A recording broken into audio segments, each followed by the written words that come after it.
In today's world, cybersecurity isn't just an IT issue, it's a business risk, a leadership responsibility, and a strategic imperative. On this podcast, we cut through the noise to discuss real threats, real incidents, and real solutions with the leaders shaping cybersecurity, data privacy, and digital resilience. If you're responsible for protecting systems, managing risk, or guiding your organization through digital transformation, this show is for you because cybersecurity isn't optional, it's foundational.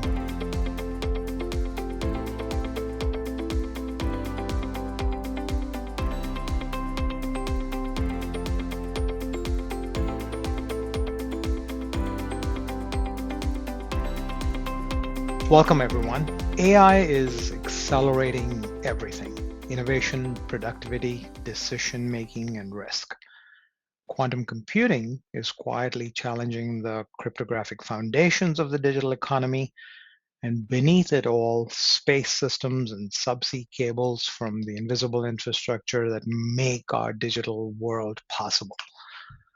The question isn't whether these technologies will shape cybersecurity, it's whether leadership is thinking systematically enough to prepare for it. Tom Patterson, my guest today, has spent decades advising the world's largest organizations how to navigate both disruptive technology shifts and helping them adopt and leading them through it. From AI acceleration to quantum readiness to infrastructure security, Tom has a front row seat on how enterprises are redefining resilience. The myth, the man, the legend at the top of the Accenture pyramid. Tom, welcome to Secure IT. Philip, it's great to be here. This is a perfect time to really be talking about the impact of quantum. You hit on AI. There's a lot of activity around AI in the world. AI had a moment. If you remember, your listeners remember when ChatGPT dropped, and people went from, I've heard of AI, it's cool, it's good, I'm fine, to ChatGPT dropping, and they realized it could write poetry, or it could read their emails, or it could do something useful for it that they could actually control. That was the AI moment, or at least the Gen AI moment. Quantum's about to have its moment, and it's going to impact just as significantly companies, countries, and just about every person on the planet. Quantum computing, quantum information science and technology is real. It's after 100 years of research. This is the dawn of applying it, of building it out, making it real, bringing it to helping humanity. And as with every new technology, it can be used adversarially. It can be used to negatively impact humanity. And that's why we spend a lot of time here at Accenture focused on helping enterprises from governments to companies around the world in every sector defend against this coming problem. This is a real threat. This is not Star Wars. This is real life. And I look forward to talking to you a little bit about how that's impacting our clients around the world and how it will continue to be managed. And I will tell you, there's a good news story at the end. Awesome. We'll keep our guests waiting for this. Tom, I am excited. You're at the helm of a massive global organization, and our guests, I'm sure, are just eager to hear just exciting times. Star Wars actually getting real, to pick your words and embellish a little bit. Before we dive in, 3 quick questions. I love to keep our listeners hanging so that they'll stay till the end. AI, advantage or exposure? Yes. I think everyone's realized that AI is powerful. I think for a lot of different reasons, people are still treating it with kid gloves, and they're trying to be safe with it, which I applaud. But it is now able to be managed in a much more business-friendly way, where you can get a lot out of it while still mitigating the majority of the risk that was there just a couple of years ago. So we are very bullish on having AI help humanity grow, help corporations grow, and we're now thrilled to be able to do it in a safe and secure way. You can't manage everything out. You can't change, things that you can't change, but there's a lot you can do with different kinds of models using RAGs now for specific information. There's a lot of ways to take AI, use it for good, and mitigate the risk as much as possible. Quantum is also one of the questions I have lined up for you as we converse. Imminent or underestimated? Quantum's here. Quantum is here today. When I got involved in this in 2015, it was theory. It was 90 years at that point of theory. And the people that knew the theory, the quantum physicists of the world, absolutely believed in it and said, you've got to take this seriously. And I was helping the government come up with policy then. And said, you have to take this seriously. I said, it's just theory. I mean, people long dead were thinking thoughts. About today. Well, since 2015, we've gone from that very first quantum computer that was itsy bitsy teeny weeny, and now there's really big quantum computers that are available in most of the big clouds. It's available as a timeshare service. You can start using a quantum computer today and solve problems. I'll tell you about one of the problems that we're solving for a client today with our quantum computer here at Accenture that most people have no idea is possible. So absolutely, it's here today, both in the benefit and just like with AI, and the risk that needs to be mitigated. The good news story there on quantum is the mitigation is really straightforward and doesn't require magic or wheelbarrows of new tech or bags of cash. It's just some change that has to happen. I'm eager to continue that conversation in part two of this three-part question that we'll be diving into. It's amazing that our guests have heard over the 5 or 6 years that we've been doing this podcast. In the what I refer to as the early days, Microsoft architecture designers and then from Intel have said, oh yes, it's about 10 years away. It's 5 years away. As recent as a month back, Joe Sullivan was on here and he's like, look, I think now or maybe a year from now. We've heard it from Tom Patterson himself. It's here. I love it. We continue to live in exciting times. One more quick teaser. Infrastructure, resilient or fragile? If you don't have resilient infrastructure, you're out of business. We're learning that today. People are learning in kinetic conflicts that clouds aren't actually these amorphous things floating in the sky. They're data centers in buildings that can be blown up. So infrastructure is fragile, and infrastructure can be orchestrated and architected to be resilient. This is now a business imperative to move towards that. You cannot have all your eggs in one basket anymore. You can't be reliant on just one thing or one piece of software. You just don't succeed that way. It's the threats are so multifaceted. We call all hazard threats when you look at it fully, not just a cyber threat, but all hazard threats to an organization's infrastructure. You have to build resiliency in, and that sometimes, if you didn't start there, sometimes requires a significant change. But it is a life and death for an organization change that has to happen. There's just you cannot be stuck in the old infrastructure style and expect to compete today. Thank you. We're at our edge of our seats waiting for a deep dive into this. So let's start with AI, Tom.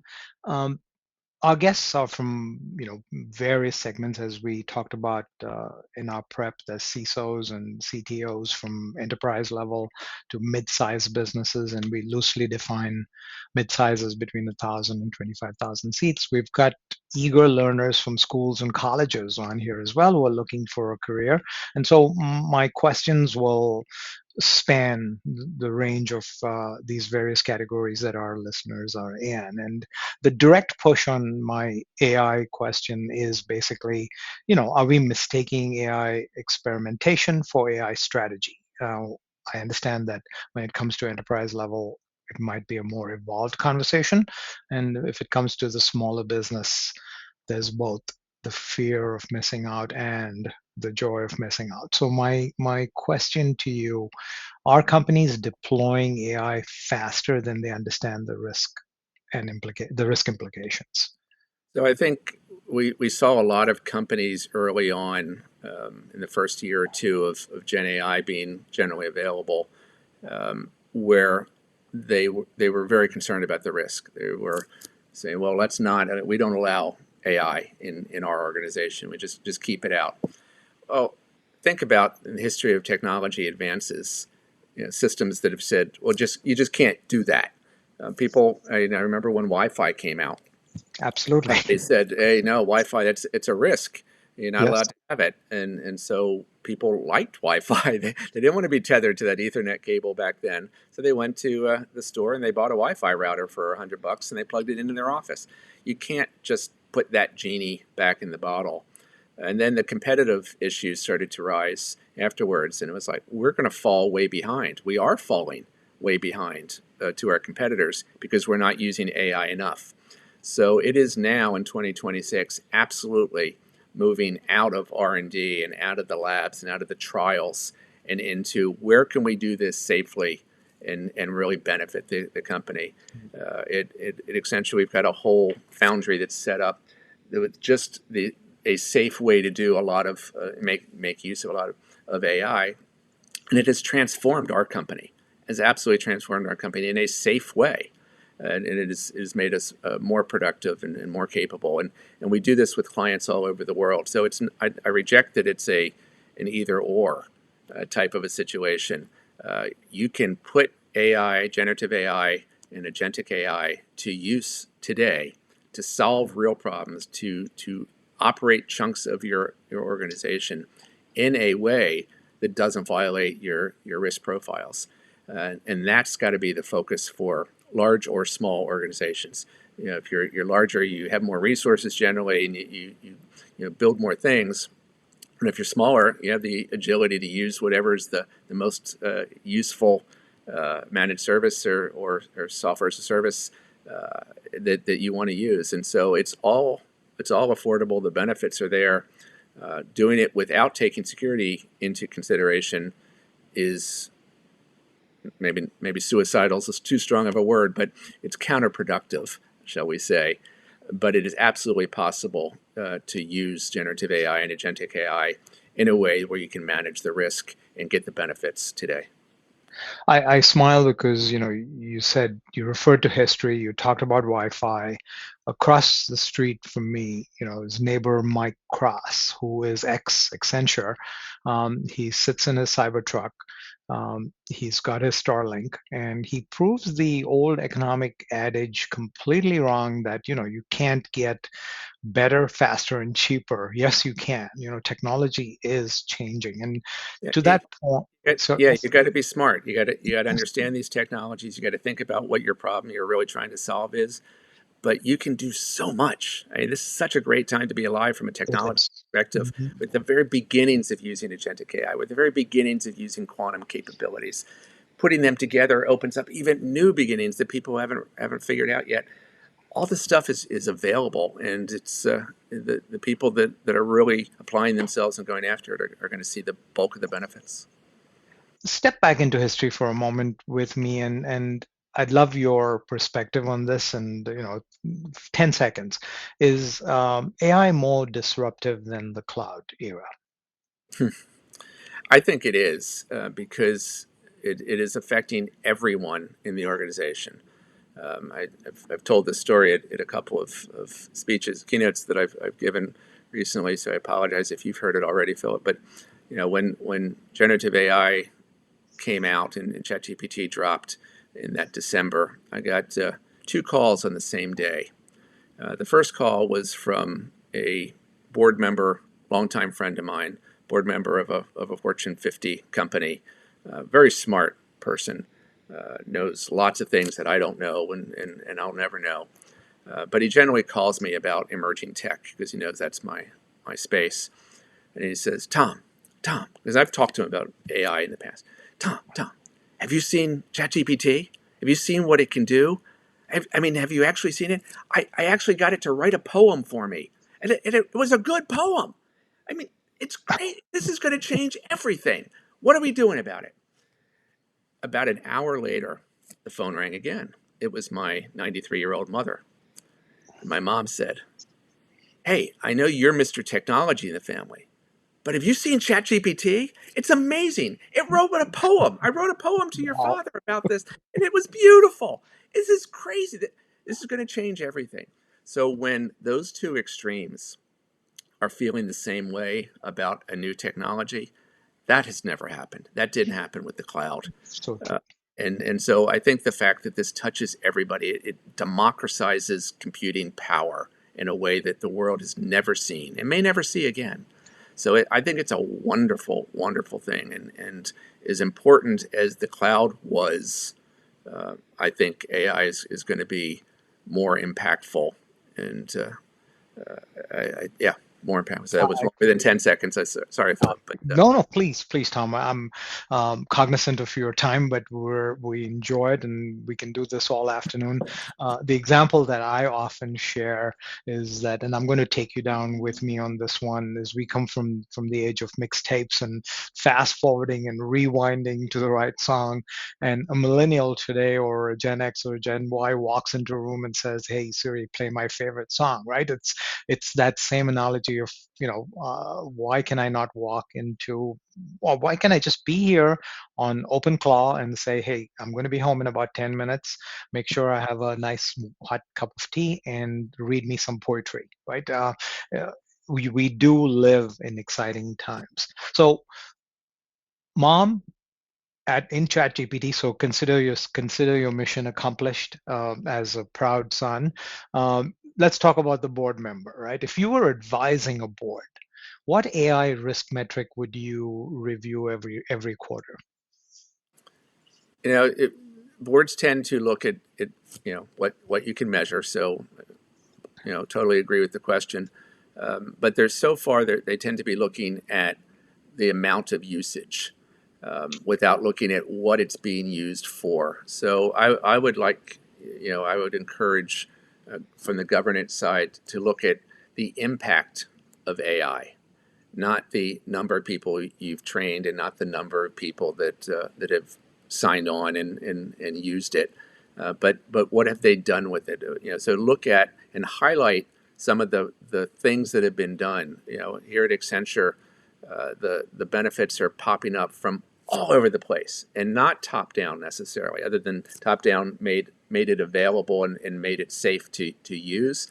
But it's all about the ideas. How do you apply AI? Not how do you build AI. There's enough people in the world building LLMs. What we're talking about is helping our clients apply that in a safe and secure way.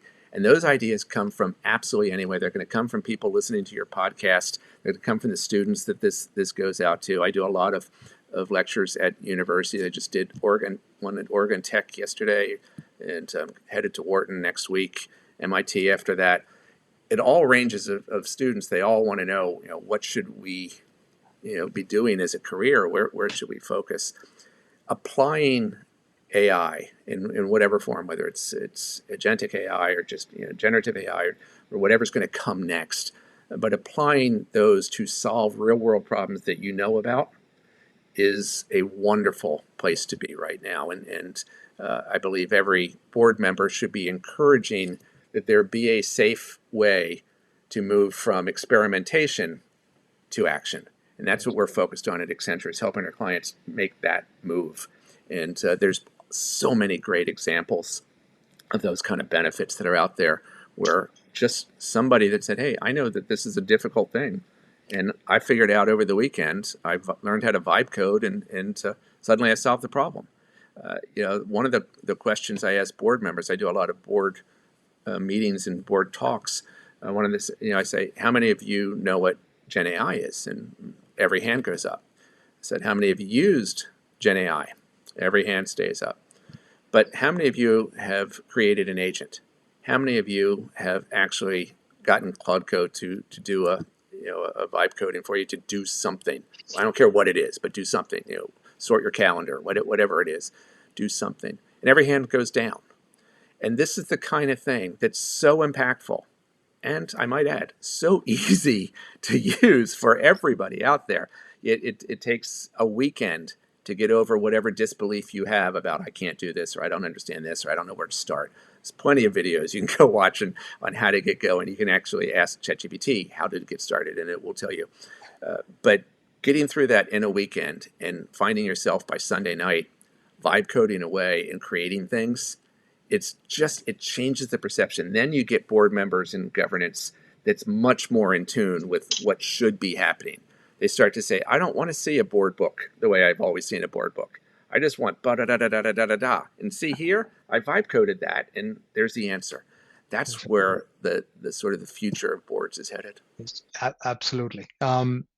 My sister, who's well entrenched in the IT world in San Francisco and in those areas, Quite a was world up there. exactly, and she was saying that they're hiring interns now, and they'll look at a gap in the conversation, go study up and test and write code to create APIs over the weekend. So that Yes. time frame is very realistic. But Um, but but everybody that's listening to this can go yes, do that. Next weekend, you can go do that. And a lot of you won't, maybe for good reasons, but a lot of you won't because you think you can't. You don't know where to take that first step, you don't think it can do it. And honestly, what I'm here to say is you don't know how easy it really is and how powerful generative AI and agentic AI, how powerful that is today. It's just you've never had any tools like this at your fingertips before, and it's a great way to advance yourself and help your organization. thank you for reiterating that. Let's move. It's going to be a sharp 90-degree turn towards quantum. Quantum doesn't generate the same headlines. You've already date stamped our conversation mentioning 2026. So Sorry. that's good because I will rewind to this in a few months. So while quantum doesn't generate the same headlines as AI does for the moment, strategically, it could be more consequential. So a conversation that we just had about AI, is that now when we move to quantum, is it a 5-year issue or is it a now issue?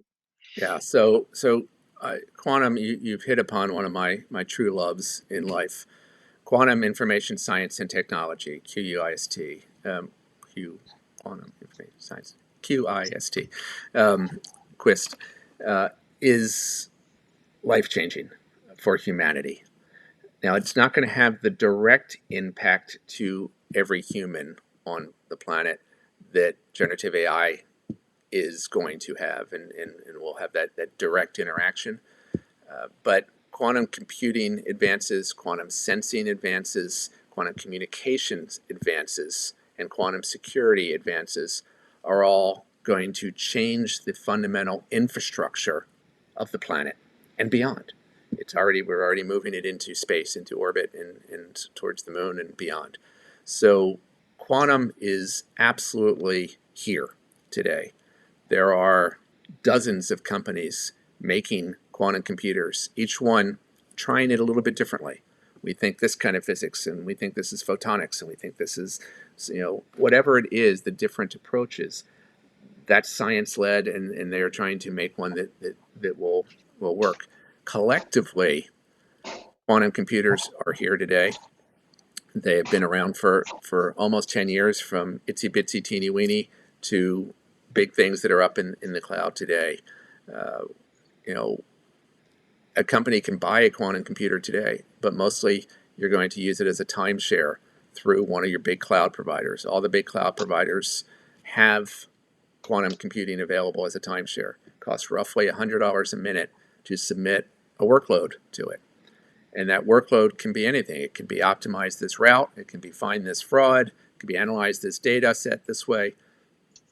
But it takes a couple things. And if your listeners remember, again, go back to the ChatGPT moment. They remember when ChatGPT first came out, I would say 99% of the people used it like a better Google. They would put in a prompt that said something like, what's the temperature today? Or things like that. And it would give the answer. And they thought, okay, I'm using ChatGPT, but it's not that big of a deal. But when you started to learn what questions to ask and how to phrase the questions, that prompt engineering learning that most people have now gone through to understand how to phrase the question. Treat me like a senior consultant, treat me like a board member, speak to me like that. But once they learned how to ask the question and what questions to ask, they got so much more benefit. And everyone sees that now. The same is true with quantum computing. By itself, a quantum computer isn't a big deal. It sits there. It can't download Netflix any faster than you currently can download Netflix. In reality, it can't do it at all. But you have to learn what it can do really well, better than any supercomputer ever will be able to do. What kinds of questions you should be asking a quantum computer. And then you have to learn how to ask them. And when I learned 5 years ago how to ask them, how to program a quantum computer, it was painstaking. It took a lot of time. Class after class, smart person after smart person beating it into my head so I could learn how to program it. Now I vibe code. Now I just tell it what I want it to do, and it creates the code. So that even that barrier from a few years ago has been removed. But you do have to understand what a quantum computer can do for you and what kinds of questions and problems that you have that should be solved. So we have a client that has a massive database, a giant data set, and I mean massive. And it's so big that when they want to run their counter fraud program to see if there's any fraud in the system, it takes 6 weeks for that to run on one of the world's fastest supercomputers. And that supercomputer cost them, just the time, cost them about $2 million of processing time to use that supercomputer to run their one program to find fraud out of that data set that one time. It turns out that's the kind of problem that can be restated for a quantum computer. And we're now able, and regularly doing, we're taking that 6-week effort, and it now returns back in under 1 week. And it costs about $200 worth of power to run it on a quantum computer. 200. Yeah, 200 versus 2 million. Wow. And so, again, can't download Netflix any faster. Isn't gonna Sure. do these other.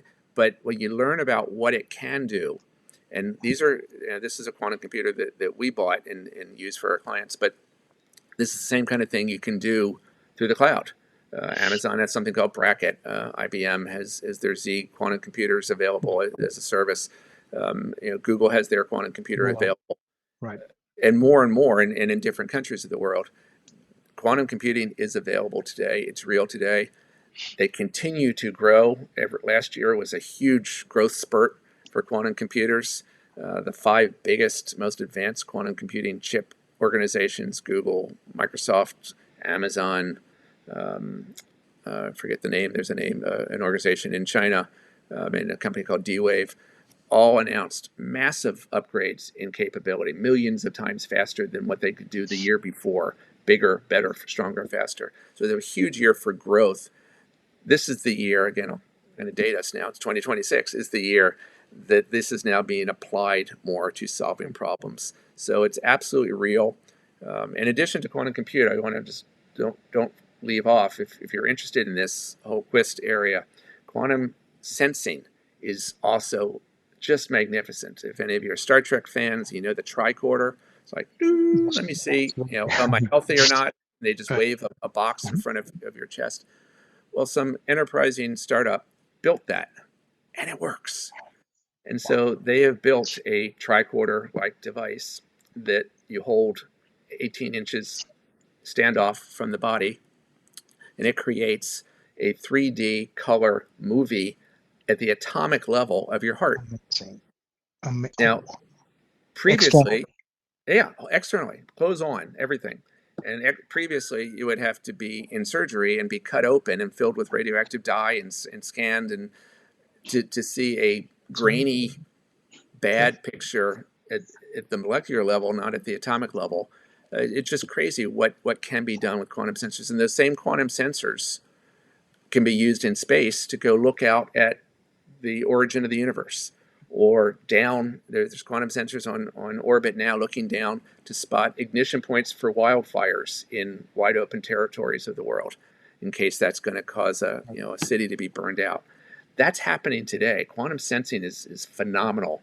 There's something called Alt PNT, Alternative Position Navigation and Timing, that's being worked on because the GPS systems that we all rely on so around the world turns out is a very fragile ecosystem unto itself.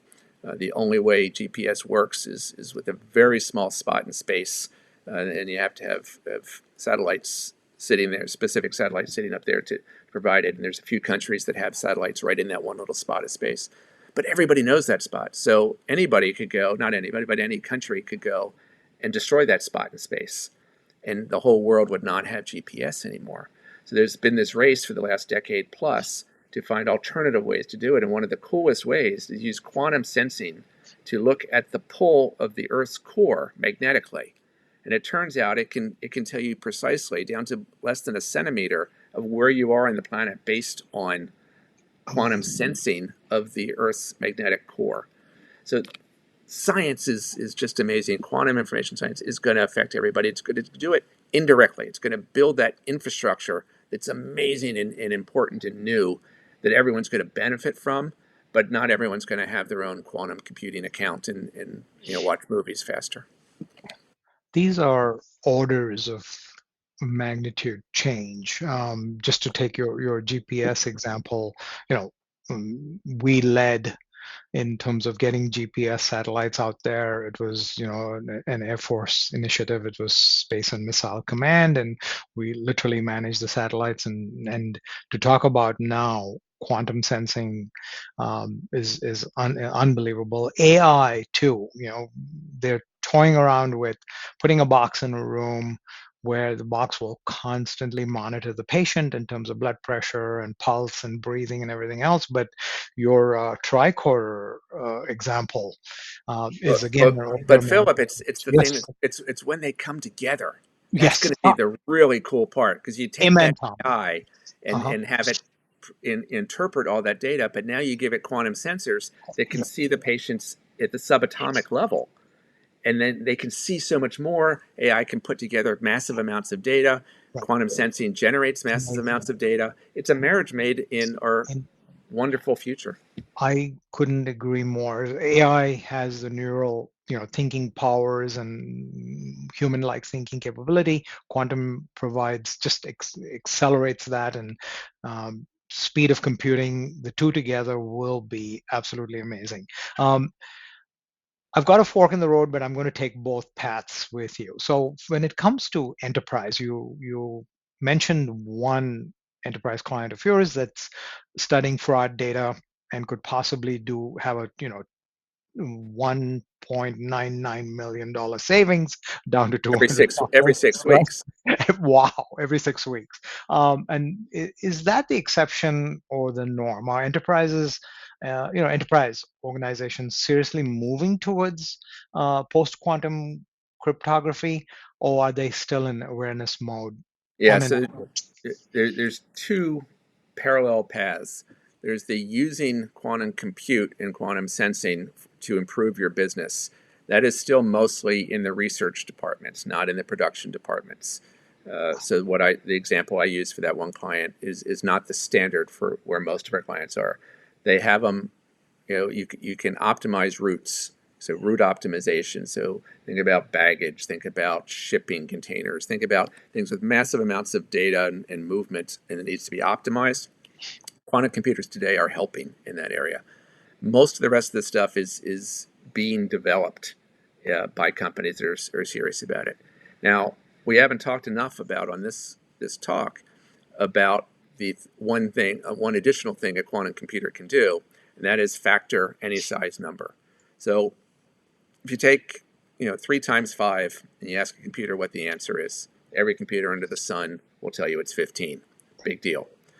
So back in the 70s, the people that created public key encryption came up with the concept of, if we know that any computer will ever be able to multiply two numbers, no matter how big they are, and get the answer. We know that, and that we can rely on that. But we also know, or knew back in the 70s, that if that answer was big enough, no computer would ever be able to be big enough to tell you what the two factors were. What were those two prime numbers that were multiplied together to get that big number? So we relied on the fact, and they used to say in the 70s that no computer in the next 1,000 lifetimes will ever be able to factor a big enough number. And so that became the basis for public key encryption. That's the basis that we still use today, because True. we trust that no matter how fast we build a computer, even if it can get close to coming up with what those two factors are, we just make the number bigger, and then it can't get close anymore. And that's why Exactly. the key lengths on these things, if you've heard of those, from Yeah. 512 to 1024, now we're at 2048. And if worst comes to worst, we'll make it even bigger, and so we'll be fine forever. That was the thinking, and that has served us well since the 1970s.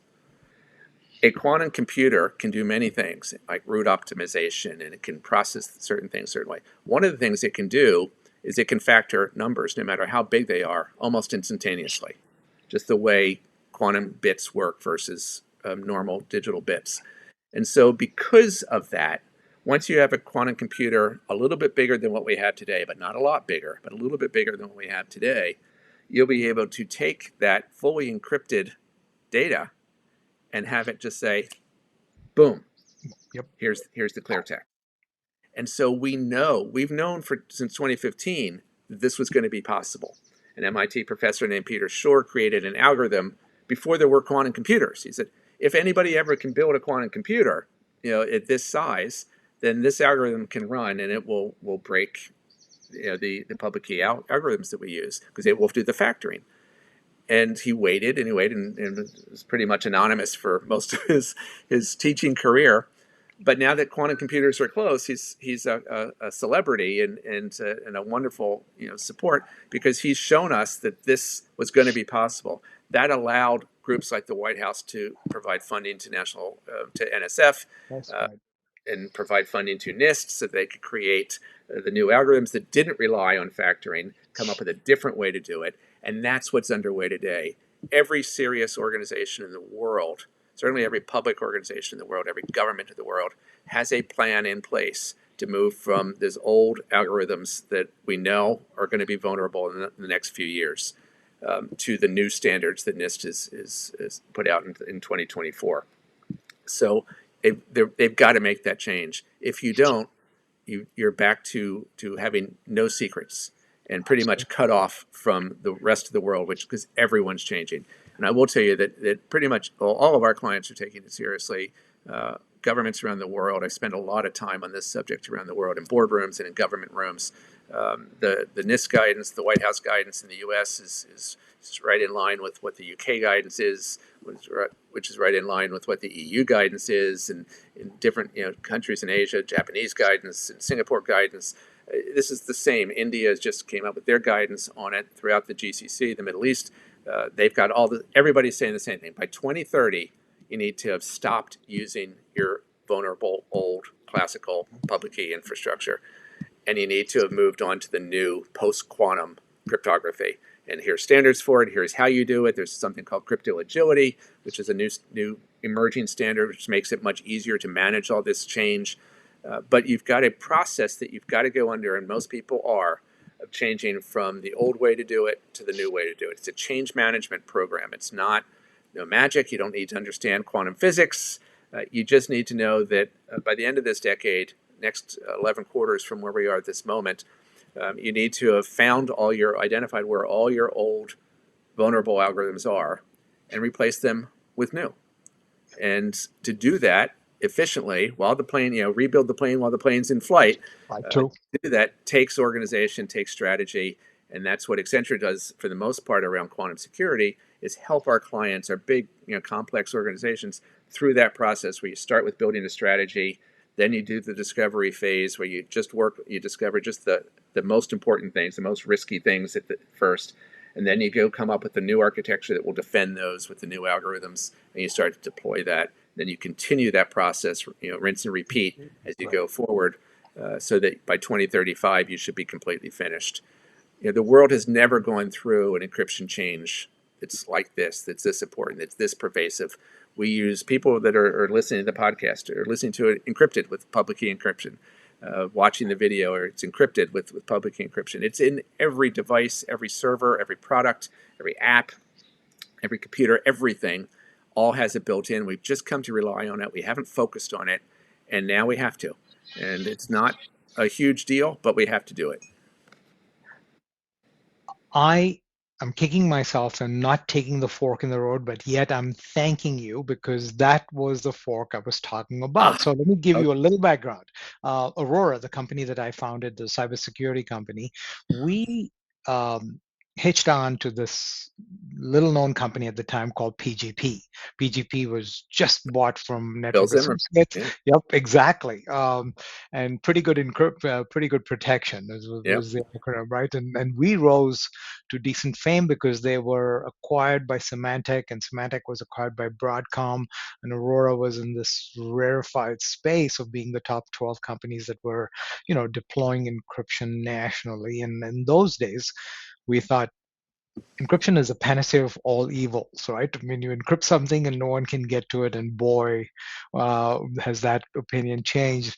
I was going to lead on the fork in the road, and thank you for answering the question. But a guest 2 episodes back came on and said quantum computing could erase encryption as we know it, and you spoke to that, right? I mean, we're living in times where we've got to now look at resilience, and we've got to look at security in a whole different light. And I did hear you right that Accenture is providing solutions in this space. We do, and we do it for most of our clients around the world. Everyone knows that the clock is ticking. Whatever government they fall under, whatever sector they fall under, there's published guidance that you should do it by this time frame. Here's the steps you should take. And so what we've done at Accenture is because we're going through it ourselves. We're another big company that has to go through all this. We've created an 8-step methodology that just breaks it down. Where first you create a quantum security strategy, and that gets all the different parts of the organization together. So it's not just a security team's problem. There's the CIO, and it's an IT problem. And there's purchasing. So you stop buying things that are going to be broken soon and have to fix. And so you just start to work with legal and regulatory and all the other aspects, the application dev teams. Everybody has to come together on a strategy to go fix this. Then there's an automated discovery process where we help them walk through to discover where their high risk algorithms are. Then we help them figure out where they are in their ecosystem. So this is really important that a lot of companies have missed when they started. It's not just you changing, but all of your vendors are changing at the same time. And when they're changing something as fundamental as the way they encrypt, then you have to be orchestrated. You have to be organized and work together. So starting to work with your key vendors, and because they're all going to do this as well. Then you get to the fun stuff. You start to fix it. You come up with new architectures. This is where this new concept of crypto agility comes in, and we've had great success in bringing crypto agility layers into an enterprise to manage all this change. So as we've mentioned a couple times, there's new algorithms from NIST that are the new standards for Right. PQC, which is great, but they're the first of many. So there's going to be different ones for different purposes. One's better for downloading files, one's better for high frequency trading, one's better for low latency, one's better for high bandwidth or low compute. They all going to have different benefits. And so you cannot rely on one human to go through your organization. I think we should use this one here and use this one here, but this change, you'll never keep up and you'll die. So having that crypto agile layer put in that's driven by a policy that you've created under your strategy phase, you now have an encryption policy that the company has signed off on, a layer that can orchestrate and automate the use of that no matter where you are. That's where we're getting companies. And that's about where the largest companies of the world are today. They've done their strategy, they've done their discovery, and they're now architecting crypto agile solutions into their networks and starting to roll them out. It's going to be a multi-year process for any of the large companies, but everybody's doing it. So if you've got a Awesome. vendor of any note, operating system, cloud, PKI system, HSM, any of those, all those companies are also upgrading. So start those conversations and start to work together. They want to know what your plan is, and you want to know what their plan is. So be ready for those combos. That's great news. we've talked about AI, we've talked about quantum. I want to talk about a matter close to your heart, the invisible infrastructure. None of this functions without subsea cables, space-based systems. So are these the next major attack surface? Yeah, people people have no idea unless you look. People have no idea how much important data goes through a subsea cable, and how you know security through obscurity is often used to defend them. And yet there's you can go on the internet and find maps and see exactly not only where the cables are but where the junction points are. And now there's drones, undersea drones, just like flying drones that are cheap and available and manufactured all over the world, so they're uncontrollable. And when you have that, that can dive down to the bottom of the sea and go, pick apart a cable, that we have to come up with a better way to do this. So one of the things that the subsea, and I'll start there, but it's obviously broader, but the subsea cable teams are working on in almost every sector, whether it's financial services, which relies on it heavily, or the energy companies that rely on it heavily, telecom relies on it heavily, the new, I don't know what you call the new social media companies that have all our data rely on it heavily. They all are making more and more use of subsea cables. But this is where we use quantum physics itself to help protect against that. So you're able to put in not PQC, which is just different kind of math that we've talked about, which is what's going into enterprises. We're putting in something called QKD, or quantum key distribution, where we actually use quantum physics to share the keys. So some of the principles of quantum physics isn't just on and off like we have in the digital world, but it's on and off and everything in between all at once. And so that's a concept called superposition. And so that allows quantum computers to work. But it has additional capabilities and one of them is called entanglement. And so if you create these quantum bits together and you do it, you take an artificial diamond, you hollow out the center, and you create a certain shaped cavity, and you beam 3 different laser lights at it, and it will create a qubit. And most of them won't be stable, and they'll just come and gone. But some of them will be stable. And if you create a pair of qubits, you have entanglement. And with entanglement-based QKD, you're able to share the key without ever sending the key.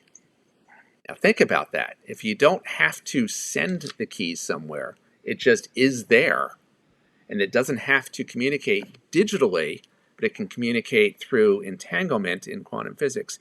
You have a whole different level of encryption. So with an entangled set, if you try and eavesdrop on one qubit that's entangled, the other qubit, no matter where it is, can sense that and automatically shut down the stream and recreate another one in a different path.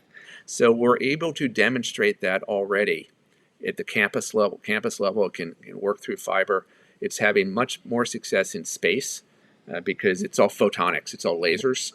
So on Earth, we have to run it through fiber optic cables, which is what subsea generally is. In space, you can just aim a laser 10,000 miles or 50,000 miles, and suddenly you're increasing the distance and capabilities. So we're seeing a lot more development, but QKD is a strong future in enhancing the security of that invisible infrastructure. So you brought up Subsea, which is really important, and we're working very strongly in helping our clients protect against their data that's traveling on those. There's a lot of kinetic issues there too, and in times of war, we're seeing those cables being deliberately threatened, kinetically. There's also a lot of accidents. More often than not, it's a fishing boat that was dragging their anchor chain where they shouldn't have been and when they shouldn't have been, and it just cut through the cable. So there's all sorts of cable. So there's those kind of kinetic problems. But in terms of protecting your data as it flows there, quantum computing and quantum QKD, quantum key distribution, is really going to play a big role going forward there. In space, I talked about we're moving towards space being a very fast, reliable way to transmit data, to connect the world. So we have programs now where we're connecting the Internet of Things, drones and sensors and a lot of SCADA devices and things that control like the traffic lights and monitor the pipelines that are out in the middle of the field somewhere. Rather than try and do that with putting up a cell tower everywhere, we're able to see that from space, from low Earth orbit. And so there's a lot of really good invisible infrastructure coming in space. And in space now, we're looking first at communications to make high-speed communications a reality for any point on the planet's surface, whether it's at sea or on land, developed city or what, you don't need a cell tower. We're getting to that world. Communications. We're also moving rapidly towards data centers in space, compute in space. So we're seeing the advantages of actually doing some computing on orbit as opposed to on Earth. And that is a whole different kettle of fish. It's a whole different way you have to approach security, but we can. And we are able here at Accenture to architect secure solutions for orbital data centers now. And we're working with companies that are active in building that. Pharma industry is looking at building labs, in space, robot-controlled labs on orbit, so they can put two molecules together in zero gravity that they could never combine on Earth because of the gravity pull. They can combine in zero gravity, and they could create new medicines in space that they can't do. And there's already organizations that will pick up those new molecules, put them in a bucket, and drop it down into the Mojave Desert once a week. And it goes out. Somebody drives out in a pickup truck and picks up the drop, Amazing. and you're off and running. This is just the beginning, but Right. that's all real. That's all happening today, and there's a lot of Phenomenal. growth. So that invisible infrastructure you talk about, again, most people don't care until it stops working.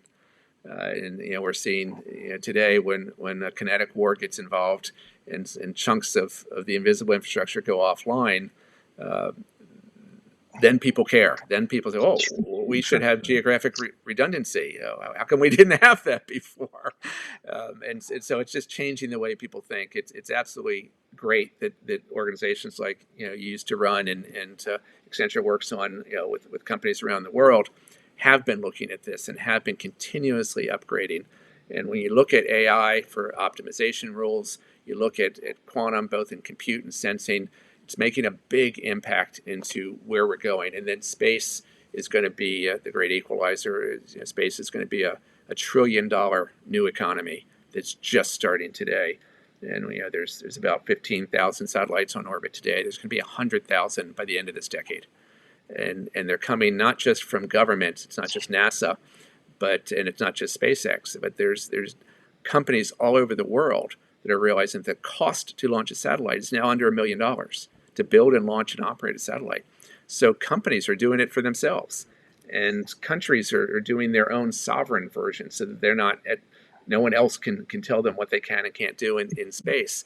So absolutely, the concept of sovereign space infrastructure is huge, and there's a race there. We used to have the race to the moon back in our childhoods or in our history books for some, but now it's the race towards a sovereign infrastructure in space, and everybody's getting in on it.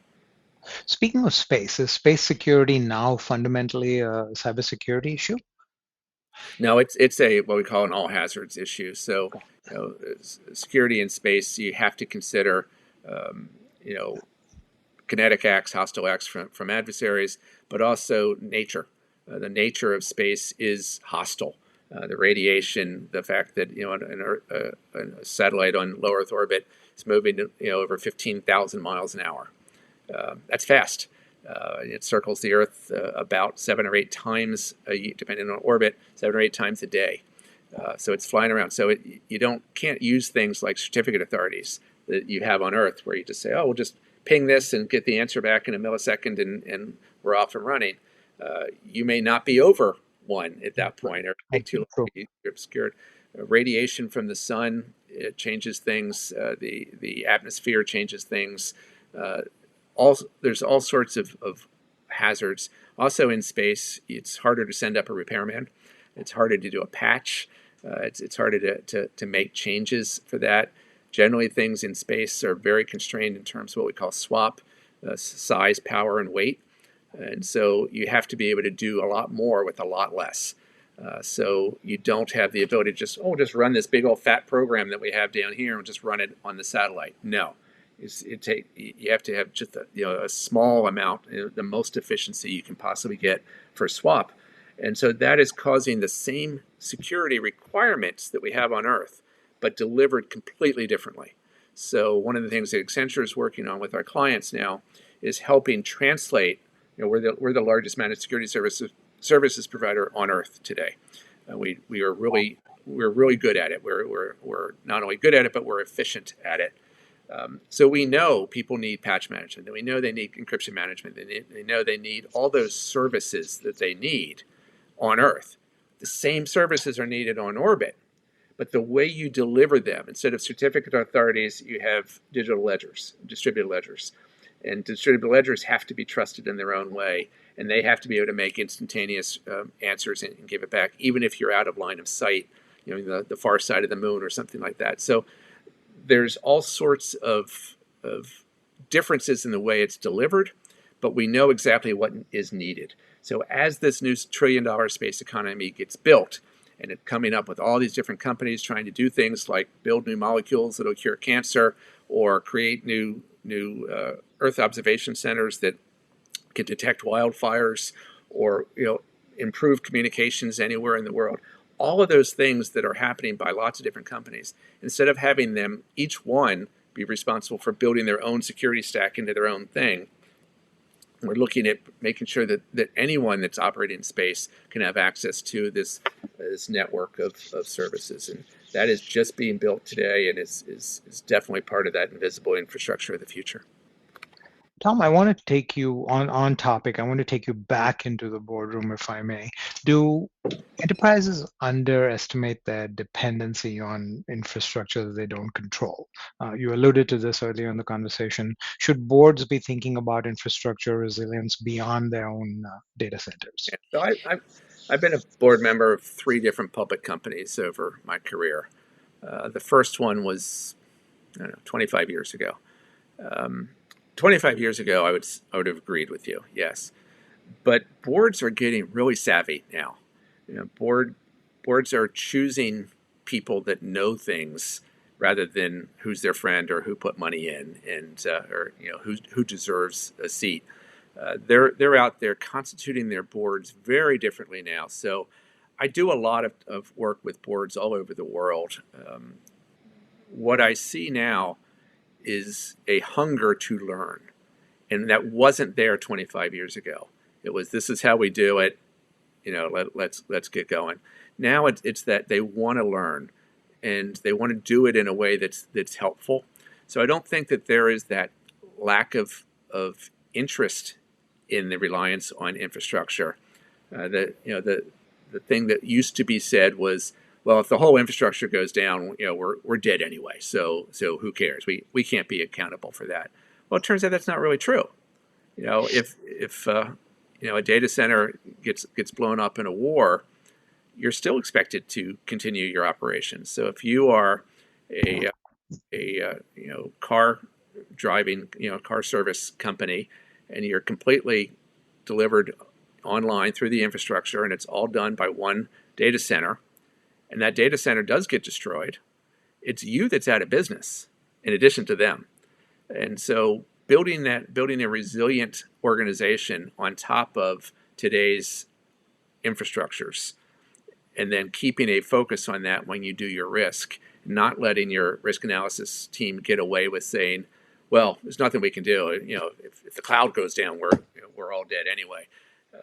That's really no longer a straight path. And I'm seeing a lot of really smart board members that have a hunger to learn this. When I go in and talk to boards now, there's a lot of note taking. There's a lot of really good questions. I remember the first question I got 25 years ago. I won't say who, but 25 years ago, the first question I got from a board member was, yeah, that I'm glad you're on the board. I'm glad you understand technology. That's really good. It was a technology company. Glad you understand that. That will help us.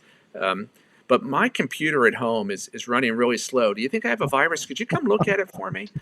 Um, we've come a long way, baby. The discussions I have now are very much about, What does good governance look like in this age of security with generative AI being reality, agentic AI coming onto the scene, quantum computing, quantum infrastructure coming online? What should we be doing, not to run the company, but to provide the right governance for that company? What questions should we be asking our CEOs and our CIOs and our CISOs, and what should we be doing with those answers? That's what generates the change. And that's really where the future lies. I think that the smarter the boards, the better constituted the boards are. When I go on a board and there's an expert in financial engineering, I'm like, hey, that's all your area, dude. You tell me where to sign. But when it comes to a board nowadays, they have to understand the risk. These risks are not security risks. They're not IT risks. They're existence risks for these organizations. You can go out of business. If you can no longer communicate to any other organization, none of your suppliers can talk to you, your clients can't talk to you because your encryption's mismatched, you may as well shut your doors.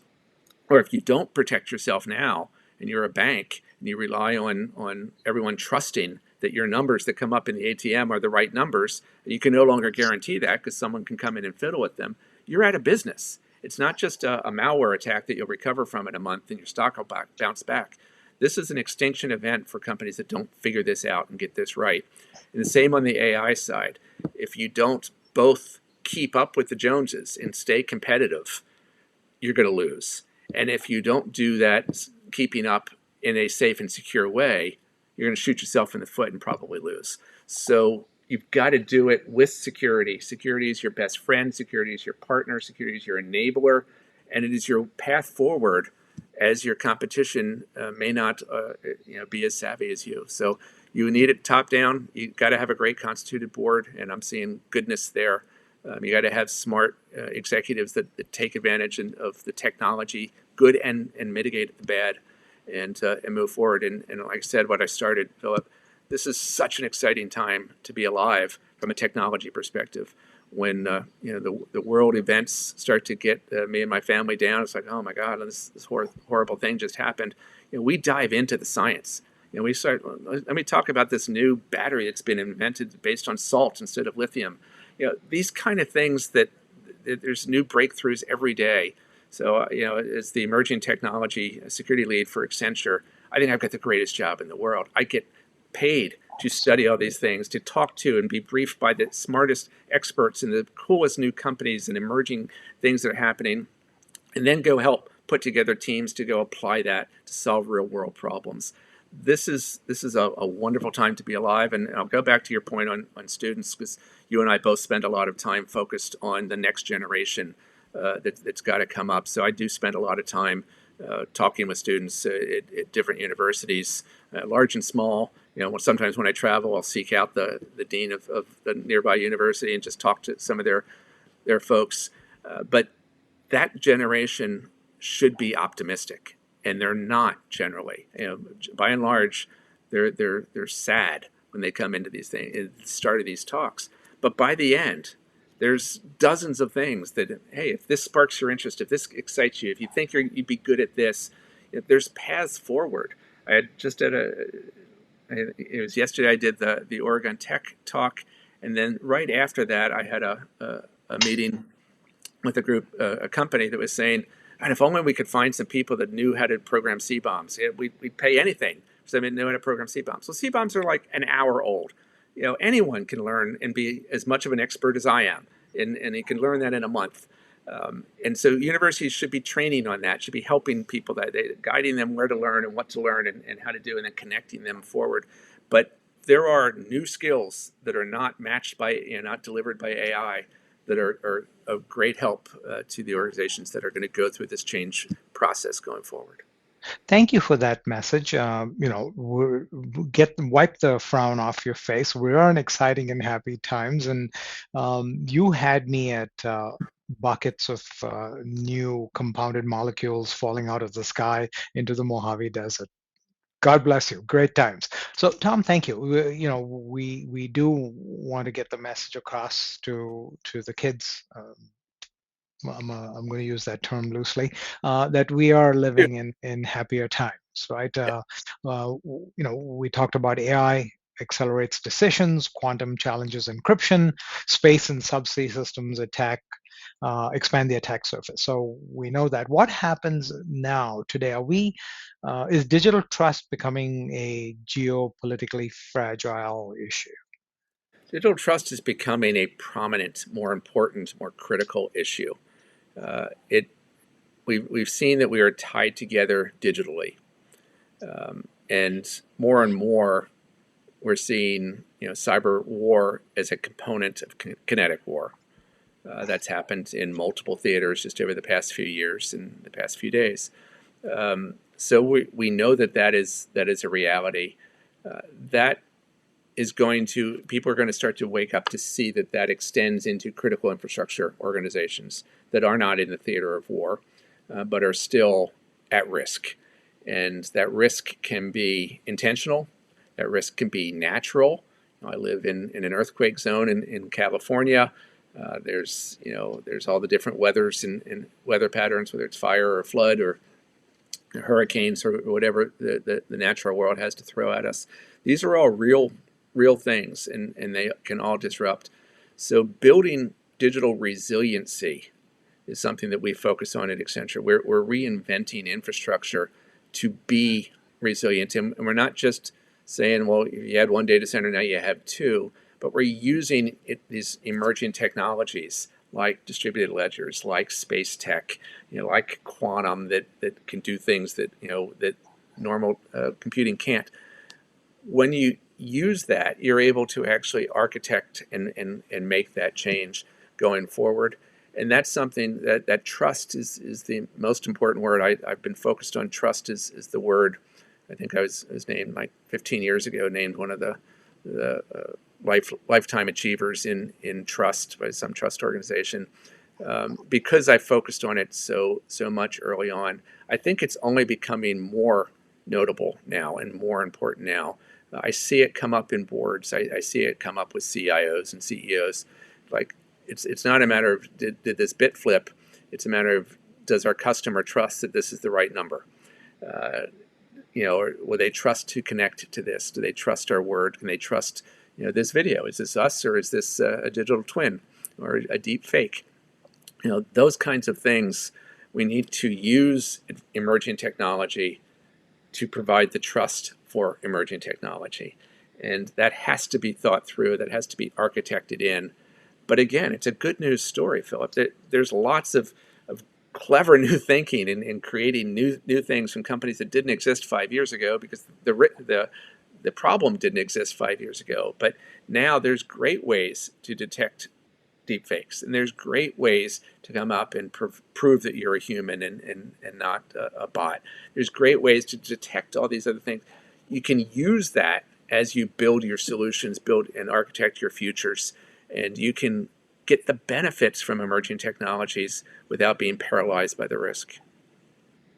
What an amazing conversation. And as I wrap up, Tom, allow me a minute to pick your brain. So here goes in our rapid fire round. Okay. Instincts only. Okay. AI in one word. Impactful. Quantum in one word. Amazing. Love it. Space, secure or exposed? Secure. Okay. Biggest leadership blind spot. Securable. Sorry. Securable. I like it. Okay, so you're going in between. Okay. Biggest leadership blind spot. Um, Fear. Fear of the unknown. Fear of not being smart enough to do what leaders need to do. I think that's paralyzing some leaders today, and it's overcomable. And it's nice to know that, through the range of experience that you've had leading massive amounts of teams and boards and everything else, that trust is that basic management tenet and foundation that we all strive for, most importantly, because on that basis of trust, um, we can build cathedrals. What's the most dangerous phrase in tech strategy? Most dangerous phrase in tech: inertia. Hmm, good. And the last one, the next decade belongs to companies that. innovate.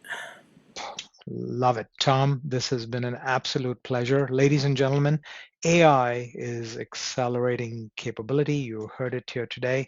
Quantum is redefining certainty. Space and subsea systems are redefining vulnerability. But leadership, not technology, will determine who adapts and who falls behind. The organizations that think in systems, invest in horizon readiness, and treat resilience as strategy, not compliance, will define the next era of digital trust. Tom, truly, this has been an honor and a pleasure. Thank you for helping us think at that scale. Ladies and gentlemen, stay strategic, stay resilient, and above all, stay secure. Perfect. So Thank you.